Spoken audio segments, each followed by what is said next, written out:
Today, I'm logging in for the last time as a SOC analyst.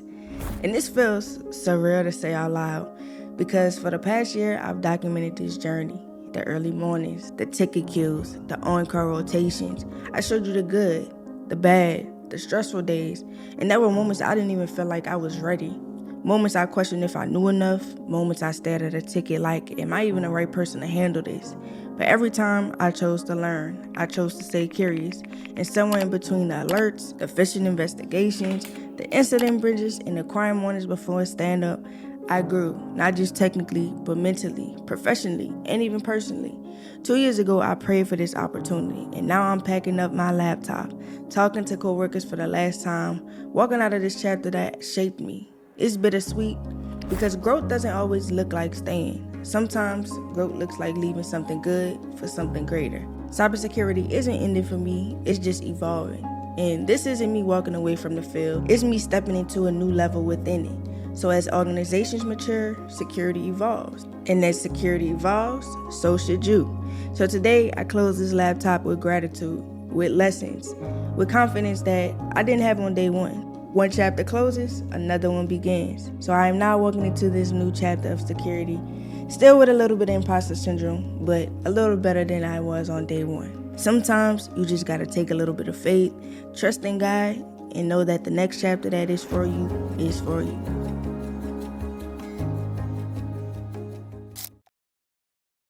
All right, y'all. So as y'all can tell from the title, I have quit my SOC analyst job as a cybersecurity engineer. First of all, before I get into the story, y'all, if y'all are new here, make sure y'all hit the subscribe button, hit the like button, and come and join me along my new journey as I navigate my new role within cybersecurity. And if you are not new to the channel, welcome back. Appreciate y'all for tapping in. And yeah, I hope y'all had a great week. So, I quit my SOC analyst job. It's been a week now from today. Um, and a lot of people are like, why would you quit? Are you leaving cybersecurity? And to answer the question, no, I did not leave cybersecurity. I am still working in cybersecurity. I have a new role within cybersecurity. It's just not in the SOC. It's also not what I imagined I would be going into. But things kind of work in mysterious ways. And one of the fortunate things I got to experience where I was as a security engineer was diversity. Because we were so start staff, if y'all watched some of my previous videos, y'all saw that I was doing a lot of alert and triage work, the typical SOC work. But I also was doing a lot of GRC work as well because we technically didn't have GRC people. We were pretty much doing everything ourselves. So outside of doing the SOC work, I was doing risk management. I was doing the governance. I was doing policy and procedure reviews. I was doing vendor evaluations. And through that, I was able to pick up new skills and really realize that there's a lot more to cybersecurity than just sitting in the SOC, having on call rotations, being on call every other week or every day, depending on your environment, depending on your company. And I realized somewhere along the way that I was a SOC analyst for I was a SOC analyst for 2 years, and I wasn't really growing in the trajectory I wanted to grow in. As you all know, I spoke on this before that I enjoy the technical aspect. I eventually want to be a bounty hunter. I eventually want to be in the red team space. But I think I figured out, at least right now in my life, that I don't want that to be my 9 to 5. I don't want that to be directions given to me from someone else, or I have to be confined to a specific organization or a specific duty based on what a supervisor told me to do. Um, and I just wanted freedom in that space, and hence why it was one of the reasons why I decided to take this step was because I enjoy the technical, I enjoy the thrill, I enjoy the urge to be able to find something on the attack or on the hacker or anything like that, new vulnerabilities, new threats. I enjoy that, but I like to be able to do that on my own terms and not based on one thing or what I'm told to do or alert. Um, and hence why um, I just wanted to grow in a different realm, in a different space, especially with the way AI is going now, that things are just changing every single day. Um, and from a SOC analyst perspective, I don't think AI will replace SOC analysts at all. I think it'll also help that process, especially like from a junior SOC analyst perspective. It'll help tackle those level one entry level alerts and triage and stuff like that. But I just wanted growth. I wanted to allow myself to be challenged, and I was in a position where I wasn't being challenged. I wasn't really growing in the way I wanted to grow. So long story short, I decided to take a different position in a whole new environment, which I kind of don't want to talk about just yet because it's only my first week, and I do have a security clearance. So again, don't know what I can and cannot talk about. But I will say that it is a GRC role. I will be doing a lot of policy reviews, things like that, based off the risk management and GRC space. A lot of framework reviews. Um, and it was only by the grace that I had that experience from being a SOC analyst, but also being a GRC person at the same time, that allowed me to be able to step into this new space. And as it looks, I will be challenged, and that is what I thrive for. Some people like to be comfortable and like to do what is good for them and what's comfortable for them. And as long as they're comfortable and not really being challenged, all things are good. But that's just not me. I like to be challenged. I like to learn things. I like to feel like every day I don't know what's going to happen for per se, because in the SOC you have your regular things: check the ticket queue, check the alerts, check the incidents. But after a while, that gets very repetitive. You get to see that some of these alerts are basically the same thing, just a different user. Some users are doing the same thing when it comes to user at risk, which is good for reps. It's good for repetition when you're first starting out. But I think, in my opinion, after a while, like, the SOC gets kind of repetitive. You get tired of waking up at 2 o'clock or 3 o'clock in the morning for sometimes, or most of the time, a false positive of a user at risk. So that's just me. I'm not trying to discourage any of you all that are trying to work in the SOC. I 100% love the SOC. I just think, for my personal goals, I needed to evolve in a space that I really didn't see myself going into. If you would have told me 6 months ago I would have been in the GRC space, I probably would have left in your face like, no. But I am very much still technical. And I still plan on being involved in the technical space, just in my 5 to 9, not my 9 to 5. And like I said before, it's just due to me wanting to have that freedom, that flexibility of what I can do, what I can't do. And I just want to be able to dip and dibble and dab around in a lot of things. And I know a lot of people would say, well, why not just do the same thing after being in a SOC? Well, I was doing that, and honestly, I was burnt out. I was getting burnt out because I'm spending 8 hours using my brain, looking at logs, looking at alerts, and then I still have to do the same thing after work, but in a different, same space, different examples, different environments. But when I look at it from this perspective, I'll look forward to being technical, because all day I'm going to just be looking at policies, reviewing things from a different space. And then in my 5 to 9, I have something to look forward to, like, what bug am I going to find today?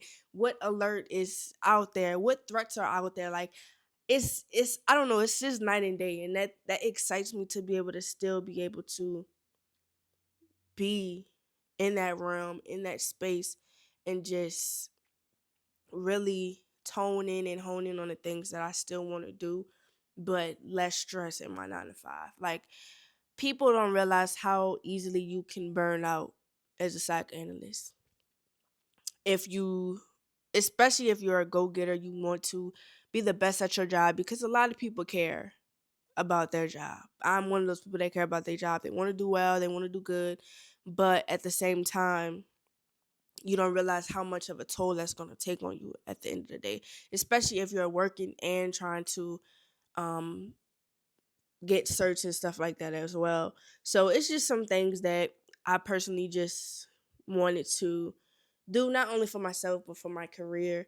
Um, and I just was blessed with the opportunity to be able to step into a space that I've always wanted to step into, as far as the work environment, as far as work life balance, as far as all of that, those things. So it was just the opportunity presented itself. I was fortunate enough to be able to accept the role, get the role, and it was very hard walking away from my job, my previous employer, because that was my first everything. That was my first true help desk job. They allowed me to learn, take a chance on me, and move up in that same organization to become security. I didn't have to interview for this role. I didn't have to do anything. So I was fortunate enough to be able to allow somebody to take a chance on me without anything. And I was very blessed and very appreciative of that. So it was very hard for me to like really put my 2 weeks in. It was hard for me to be able to really do all of those things, because it was my first everything, where I got my first help desk job, where I had my first SOC security analyst job. Like that was my first everything. So to be able to walk away from that was very hard, very very hard. Like I didn't cry, but like it was a lot for me to just be like, okay, this is it. My last day, I just sat there instead of just at the computer, because it was just like, this is really it. And I think when you are blessed with the opportunity to have such a great company, a great team, a great work environment, it's hard to walk away from that, because you just are surrounded by so many good people. My whole team was very supportive of my move, just being excited for me and what was in store for me next. And those are the type of people that you want to work with. You want to work with people that want to see you win, regardless of if you're there or going somewhere else. And that was one of the hardest things, just walking away from a company that valued you, that saw your worth, that took a chance on you. And it was hard to walk away, but at the end of the day, sometimes, most times, you have to choose yourself, and don't let your own personal goals be put under the rug for something else. So ultimately, that's really the reason why. But for those that are trying to get a SOC analyst role, somebody recently asked me based on um my last short, where I was basically talking about my last day as a SOC analyst. Somebody asked a really good question. What does it take, search and skill, to become a SOC analyst? In my opinion, based on just like what I've done and the company I've come from, I think certs are not really a necessity. They just help you. Like I've said before, if you want a certification, I think you'll be fine with like a security plus and maybe like a offensive, not offensive, a defensive security certification. But I think what matters most to people is being able to do the job. And I've taken part in the Try Hack Me SOC 1. This is unsponsored, by the way, so don't think I'm just tooting their horn. But the cybersecurity SOC 1 path, and I believe they just came out with a new lab that I hear is very much hands on. You get a lab environment, you do get alerts sprinted up, you go through the whole alert and triage process, remediating the threat, and all of those things. I think if you are able to get the basic cert, but are able to hone in on those security skills, like are you able to detect a threat from a user? If you got a user at risk alert, how are you able to detect if there was some form of threat, if the user was compromised, or if it was a false positive? How are you able to go into the alerts and incidents and see if there was really malware on this user computer, and how you able to go through the incident response process to actually remediate that threat? And I think doing labs are able to will be able to allow you to put you in that position to be able to do those things, whether it's a home lab or a pre-lab like Try Hack Me or Hack the Box, where you are able to go through that simulation, know what it looks like, and be able to do it in the real world. Most of the time, every SOC environment looks different. I come from a Microsoft Shop SOC, so everything was Microsoft. I did Microsoft Sentinel. That was our sim, and everything as far as alerts and triage came through Defender. So I think it just depends on what you want and where the company is. If I were you, I would learn Splunk because most organizations and most SOC analysts use Splunk. So learn Splunk, learn how to use it, learn how to aggregate logs, learn how to read logs, learn how to identify threats. Doing Splunk has a free lab certification that you can get, and you can actually spin it up in your home lab environment.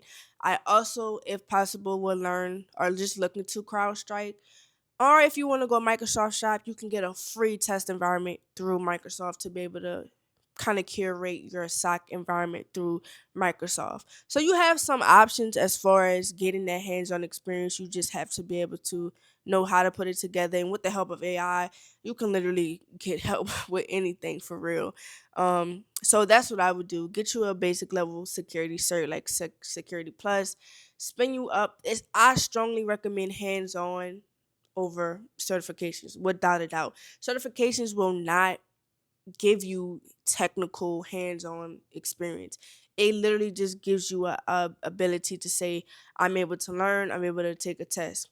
You can't really do a job. A certification will not technically help you do a job because all you're doing is answering multiple choice questions, no, actually doing a job that you would do from a hands-on lab perspective. So if I were you, if you're trying to get in a SOC environment or just be a SOC analyst, that's what I would do. That's how I would go about it. Just because the more technical and hands-on you are, the better. And one of the things that I am realizing as well is depending on your environment, a lot of people lack the engineering side. So learning how to build queries will help you. Learning how to read code or code will also help you because it'll help you with automating things as well. So that is pretty much the advice I would give if you're trying to go the soccer route. But I hope I answered you all's questions as to why I left, what I'm doing now. No, I did not leave cybersecurity. This is my path for probably the rest of my life.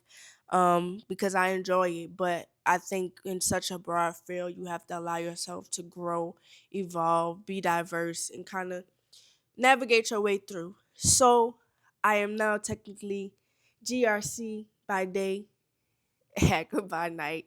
And I just look forward to this next chapter in my life, y'all. Like, I still will post, I still will make videos. My day in the life may be tricky. I have to figure out how I'm going to do that because, again, I now have a security clearance, so I don't want to jeopardize that. So let me know in the comment section below, like, what y'all would like to see next. I still would like to do my hacking style how-to videos, tutorials, and stuff like that. I am also learning to code and get into bug bounty, so I probably will start making videos on that as well.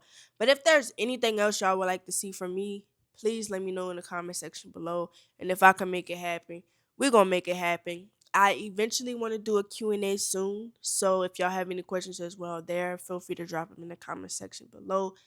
And I'm done yapping, y'all. I'm done talking. I hope I answered y'all questions. I hope I actually gave an explanation on why I left, why I decided to take on a different role.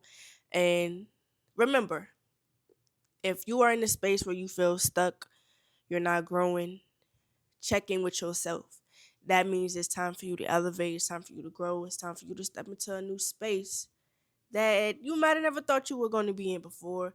But just trust your instinct, trust your heart, and at the end of the day, do what's best for you. I'm done, y'all. Don't forget to hit the subscribe button, hit the like button, and I'll see y'all in the next video. Peace. So, I just sent a message to my supervisor saying, when you have a minute, can you give me a call? I am about to let him know that I will be leaving. And personally, I just think that's just the right thing to do. Give a verbal notice first before I just randomly send my 2-week notice.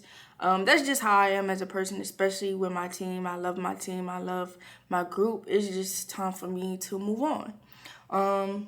And that's just because of growth. I'm stagnant. And I think I've talked about this before in previous vlogs. I'm really just stagnant. I've been in the SOC for 2 years, and I really haven't progressed much, in my opinion, in the way that I want to progress. I like challenges, and after my first year, I am no longer challenged. So it's just time. So yeah, I am about to let my supervisor know that I will no longer be with the company, and this is potentially me quitting my SOC analyst job. So let's see how this goes. Good morning, afternoon. Okay, it's Friday. I come bearing news. My last day will be February 20th. Yeah, I have taken a position at, so it'll be I start, well, my tentative date is February 23rd. So my last day will be on the 20th, and I know I have PTO that week because I'll be back home in New Orleans actually for Mardi Gras. So I kind of want to just break the ice earlier than 2 weeks, just so I can prepare myself, because it was hard for me to, like, I sat on it for a while. Um, just because, like I always tell you, like, this is a really good team. I enjoy learning from everyone here, and it's not a team that you can find everywhere. So I sat on it and I thought about it for some time, and I'm like, you know what? I'll just break it early. And I'm not the type of person that's just gonna break news like through an email or anything like that. I wanted to give a call, kind of let you know where my head's at, where my mind's at, and see what we can do to make any transition the best as possible. All right, thank you. Bye bye. Oh, that was hard. That was hard. I could hear it in his voice. Like, he has honestly been like one of the best since day one. Like, he's VP of the team, and he's always kind of just been one of those people that works on the team like he's one of us. He never was like this hierarchy person, or I'm assigning you work, or we're doing this together. Like, everything is a teamwork thing. If we have a change or anything that's going on, we hop on this meeting and work through it together. So that's something that I will truly miss. And yeah, that was really honestly hard for me. So